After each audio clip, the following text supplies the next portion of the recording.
Hi, welcome back to the channel. If you're new to the channel, my name is Rabbi Cass from thesofrcenter.com.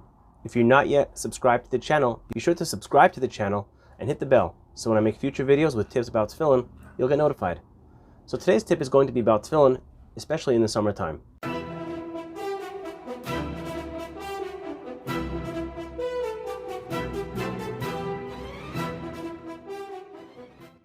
Something that many people struggle in the summer is fitting the tefillin in the tefillin box. And I'll show you exactly what I mean.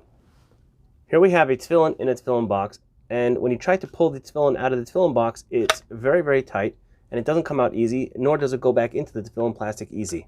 Now this is something that can happen during the summer when there's a lot of humidity in the air and it's very hot. The tefillin bottom will actually, the four compartments in the shel will expand. In the winter when it's dry and cool, you're not going to find that you have this problem. Now who cares if the tefillin comes in and out of the plastic easy or if it's a little bit tighter?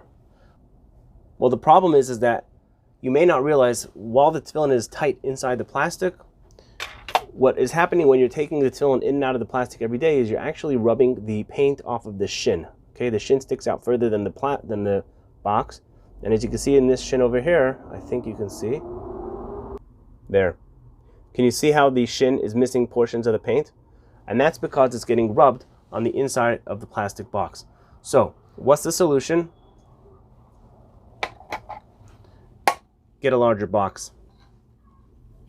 And that's it. Now don't get a box that's too big. You don't want the tefillin to be shaking around in there. You want it to be able to protect the tefillin, but it shouldn't be so tight that it actually rubs the paint off of the shin, because that is ruining the tefillin every time you take the tefillin in and out of the box. So now the big question, if it does rub the paint off of the shin, does that in any way affect the kosherness of the tefillin, so to speak? Are the tefillin still kosher?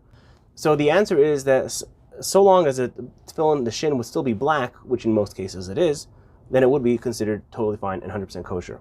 Now you may have noticed that the paint on the shin is a glossy paint, and the paint on the bottom is a matte paint.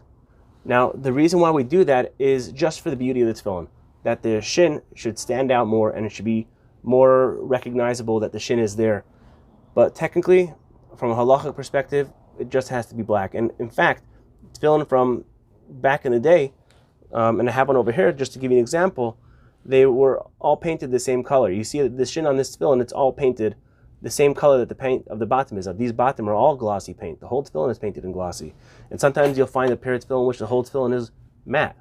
And the reason for that is because the tefillin, it doesn't have to be a glossy paint versus a matte paint.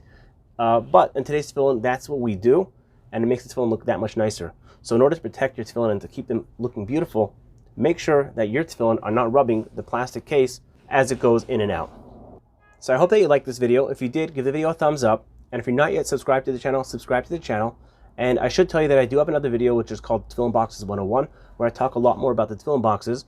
So if you're having any other questions with your tefillin boxes, or how do you know what's the right size box to get, and I will be putting that video right here in the screen, so you could just go from this video straight into the next video, and I'll see you on the next video.